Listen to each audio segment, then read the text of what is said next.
Bismillahirrahmanirrahim. Assalamualaikum warahmatullahi wabarakatuh. Alhamdulillah, pada kesempatan kali ini kita dapat kembali belajar bersama dalam materi pelajaran fikih dengan judul materi yaitu Salat Aidaini. Momen hari raya adalah momen yang ditunggu-tunggu oleh umat Islam, baik hari raya Idul Fitri maupun Idul Adha. Umat Islam diperintahkan untuk sholat Aidaini. Sebagian umat Islam melaksanakan sholat Aidaini di tanah lapang, khususnya di kota besar nih. Tetapi tidak sedikit pula yang mengerjakannya di masjid yang besar, seperti Masjid Istiqlal di Jakarta, ataupun masjid-masjid besar di kota lainnya. Khusus ketika hari raya Idul Adha, kaum muslimin sholat Aidaini di pagi hari, dan kemudian dilanjutkan dengan menyembelih hewan kurban. Ayuhan. Ketika hari raya Idul Fitri atau Idul Adha tiba, seluruh umat Islam yang tidak memiliki uzur dianjurkan untuk keluar rumah untuk mengambil keberkahan momen tersebut dan merayakan kebaikan bersama kaum muslimin lainnya. Setiap orang pada saat itu dianjurkan menampakkan kebahagiaan dan kegembiraan, juga untuk menjalankan ibadah sunnah sholat Aidaini. Nabi Muhammad SAW bersabda, yang artinya dari Ummi Atiyah bahwa Rasulullah SAW telah menyuruh kami pada hari raya Idul Fitri dan Idul Adha supaya kami membawa gadis-gadis perempuan yang sedang haid dan hamba perempuan ke tempat sholat hari raya. Adapun perempuan yang sedang haid, mereka tidak mengerjakan sholat. Karena apa? Karena wanita yang sedang haid atau perempuan yang sedang haid tidak boleh melaksanakan ibadah. Salah satunya yaitu mengerjakan sholat. Hadis riwayat Bukhari dan Muslim. Nah, sholat Aidaini adalah sholat sunnah 2 rakaat, ya, yang dilaksanakan pada 2 hari raya, yaitu hari raya Idul Fitri dan hari raya Idul Adha. Hari raya Idul Fitri dan hari raya Idul Adha yang sering dikenal dengan sholat Aid. Sholat ini dilaksanakan umat Islam untuk menyambut kedua hari raya sehingga disebut dengan istilah Aidaini, artinya 2 hari raya. Hukum sholat Aidaini adalah sunnah mu'akkadah atau sangat dianjurkan, atau juga bisa kita bilang sunnah yang ditekankan. Sejak disyariatkan pada tahun kedua Hijriah, Nabi Muhammad SAW tidak meninggalkannya hingga beliau wafat. Kemudian ritual serupa dilanjutkan para sahabat beliau hingga kita saat ini. Kapan dilaksanakannya sholat Idul Fitri dan Idul Adha? Sholat Idul Fitri dilaksanakan pada tanggal 1 Syawal dan sholat Idul Adha dilaksanakan pada tanggal 10 Zulhijjah. Waktunya kapan Ustadz? Waktunya dimulai sejak matahari setinggi tombak hingga masuk waktu zuhur. Berbeda dari salat Idul Adha yang dianjurkan mengawalkan waktu. Jadi salat Idul Adha itu dianjurkan untuk apa? Mengenai waktu.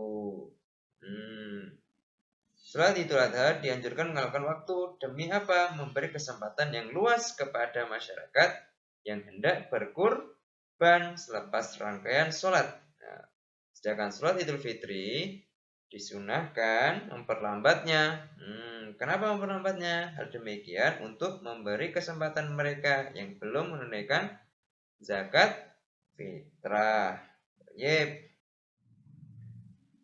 Di antara kesunahan hari raya adalah mengerjakan sholat Aidaini secara berjamaah.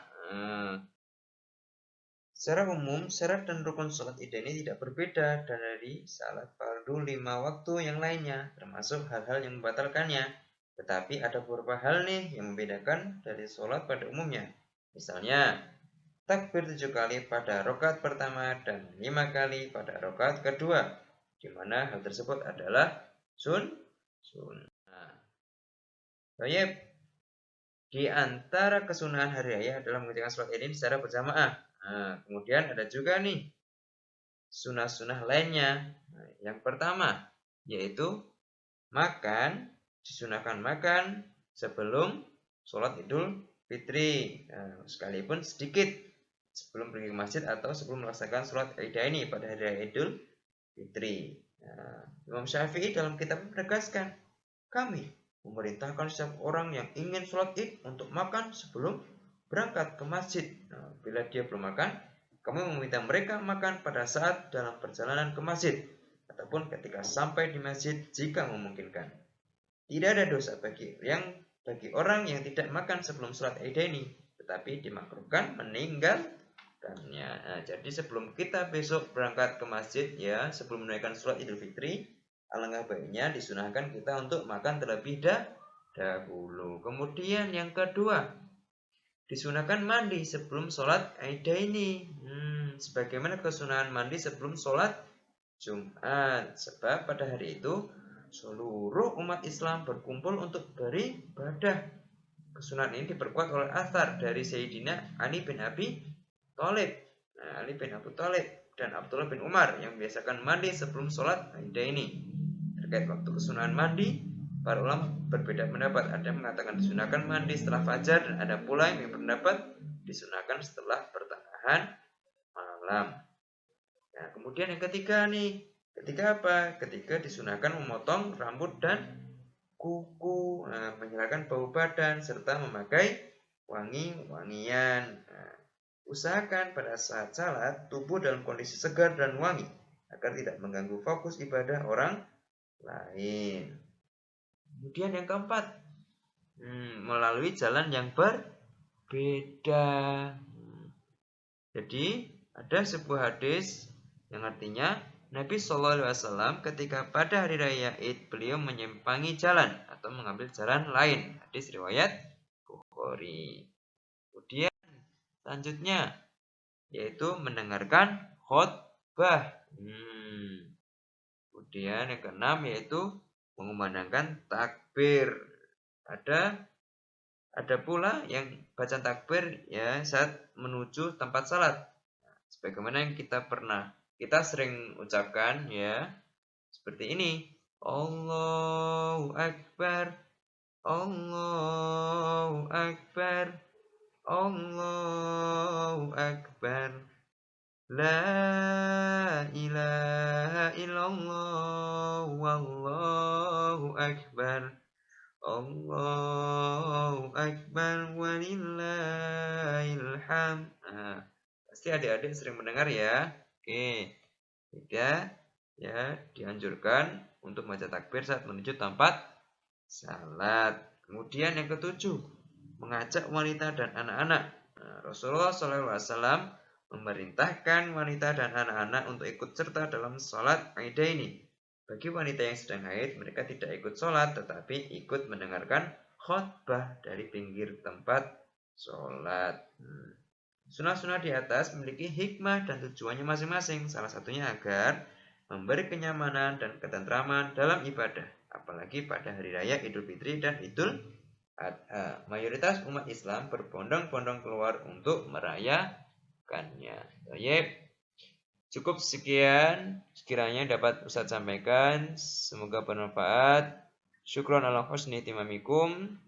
Ya, semoga kalian diberikan pemahaman, diberikan kemudahan dalam memahami pelajaran dan dimudahkan dalam belajar. Syukron ala husni timamikum. Wassalamualaikum warahmatullahi wabarakatuh.